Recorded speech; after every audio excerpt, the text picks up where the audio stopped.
అరకులో అధికార పార్టీ అసమ్మతి సెగలతో అట్టుడుకుతోందా? మన్యంలో ఫ్యాన్ స్పీడ్ తగ్గిందా?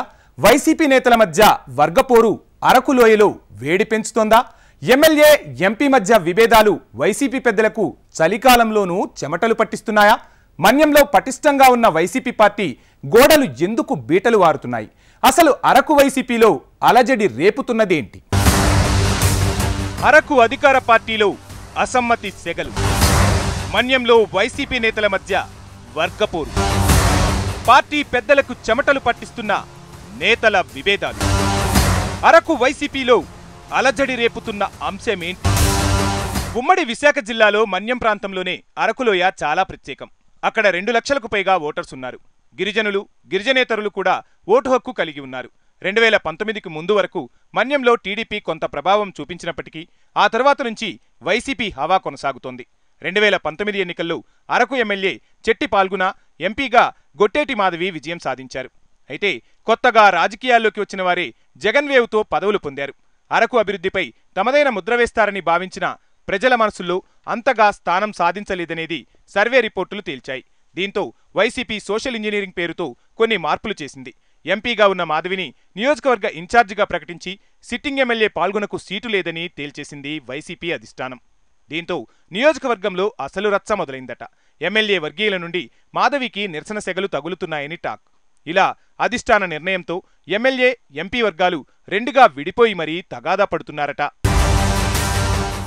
అరకు ఎమ్మెల్యేగా ఉన్న చెట్టి పాల్గొన బ్యాంకులో ఉద్యోగం చేస్తూ రిటైర్ అయి జగన్మోహన్ రెడ్డి మీద అభిమానంతో రాజకీయాల్లో చేరారని అక్కడి నేతలు అంటుంటారు.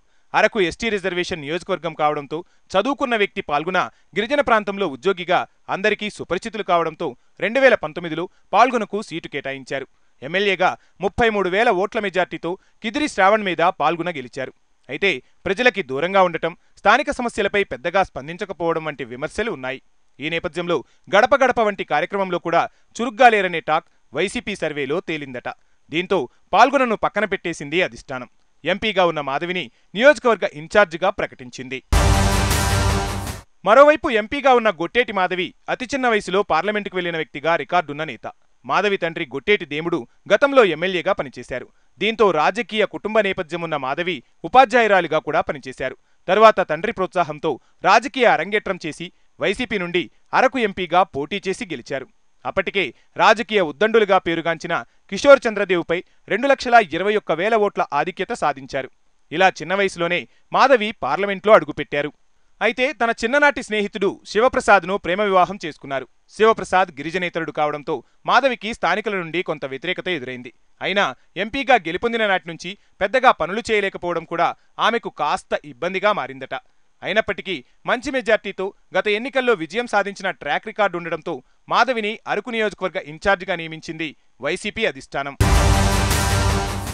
గొట్టేటి మాధవికి నియోజకవర్గ ఇన్ఛార్జి పోస్ట్ ఇవ్వడంపై ఎమ్మెల్యే పాల్గొన వర్గీయులు బగ్గుమంటున్నారట. మాధవికి సపోర్ట్ చేయమని బహిరంగంగానే చెప్పేస్తున్నారట. మరోవైపు ఎంపీగా పాడేరు ఎమ్మెల్యే భాగ్యలక్ష్మి పేరు వినిపిస్తోంది. ఈ నేపథ్యంలో ఎంపీ, ఎమ్మెల్యే అభ్యర్థులకి స్థానిక నేతల నుండి ఎలాంటి సహకారం ఉంటుంది, ఈసారి గెలుపు అవకాశాలు ఎంత అనే దానిపై వైసీపీ పార్టీ పెద్దలు ఆలోచన చేస్తున్నారట. అరకులు అలజడిని అధిష్టానం ముందే పసిగట్టి అందరి నేతలని సమన్వయపరచడానికి సిద్ధమవుతున్నారనే టాక్ వినిపిస్తోంది. మరి పార్టీ ఎవరికి ఏ స్థానమిస్తోంది? అరకు ప్రజలు ఎవరిని అందలమెక్కిస్తారో వేచి చూడాల్సిందే.